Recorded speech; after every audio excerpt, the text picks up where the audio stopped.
চলমান যুদ্ধ শুরুর পর থেকেই হামাসের সাথে একজোট হয়ে ইসরায়েলে পাল্টা আক্রমণ চালিয়ে যাচ্ছে লেবাননের সশস্ত্র গোষ্ঠী হিজবুল্লাহ।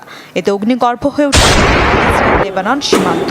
শুধু তাই নয়, গাজায় ইসরায়েলি আগ্রাসনের প্রতিশোধ নিতে মধ্যপ্রাচ্যে মোতায়েন করা মার্কিন হামলা চালাচ্ছে সশস্ত্র ইসলামী সংগঠনগুলো। আর এতে সবশেষ শামিল ইয়েমেনের হুথি বিদ্রোহীরা।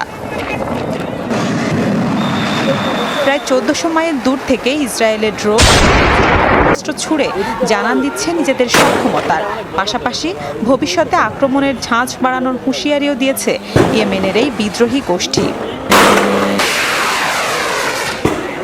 ফিলিস্তিন ইসরায়েলের যুদ্ধে হুতিদের জড়িয়ে পড়াকে হালকাভাবে নিতে নারাজ কূটনৈতিক মহলগুলো। কেননা গেল কয়েক বছরে ইরানের সহায়তায় হুতিদের অস্ত্র ভাণ্ডারে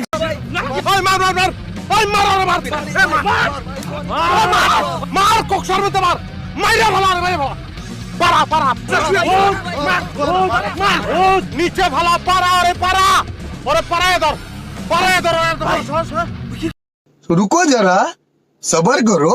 बोला धक्का बुक्की नहीं करने का, आराम से लेने का। हाँ, And I ain't gonna be just a face in the crowd. You're gonna hear my voice when I shout it out loud.